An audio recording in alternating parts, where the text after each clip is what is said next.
Think about every World War II movie you've ever seen, every documentary, every textbook photo. Now, count the black faces. Count the black soldiers storming the beaches, liberating camps, or winning battles. You probably won't find many. Maybe a few in the background, token figures in a story that's been told as if they weren't there. But here's the reality: over 1.2 million black Americans served in World War II. They fought in every single theater of the war. They won battles that changed the outcome. They earned countless medals for their incredible bravery. So, where are they in our history? Their erasure wasn't an accident. It was a choice. This is the story of the regiments they don't teach you about in school, the battles they won, the unbelievable courage they showed while fighting two wars at once, one against fascism abroad, and another against racism in their own military. We're talking about heroes like the Harlem Hellfighters, the Tuskegee Airmen, the 761st Tank Battalion, and the 92nd Infantry Division.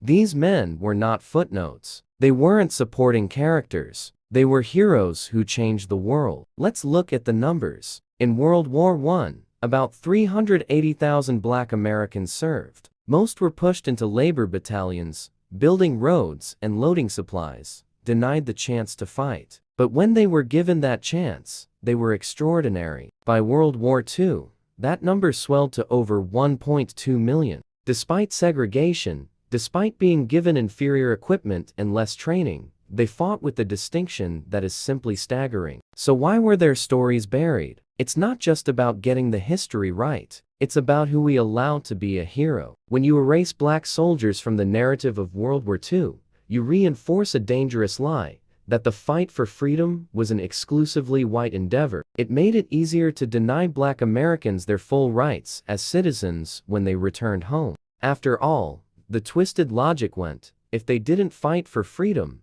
why should they receive it? But they did fight, and the truth matters. These soldiers lived a brutal paradox. They were fighting for democracy in Europe while being denied it back home. They couldn't vote in much of the South. They couldn't eat at the same restaurants as white soldiers. They were subjected to racial terror, and yet, they served. They believed in what America could, not what it was. Let's start with the Harlem Hellfighters of World War I. This regiment, the 369th Infantry, spent 191 consecutive days in combat, longer than any other American unit. They never lost a foot of ground, and not a single one of their men was ever captured. The French military, which was more willing to let them fight, nicknamed them the Hellfighters. They returned home as heroes, marching through Harlem,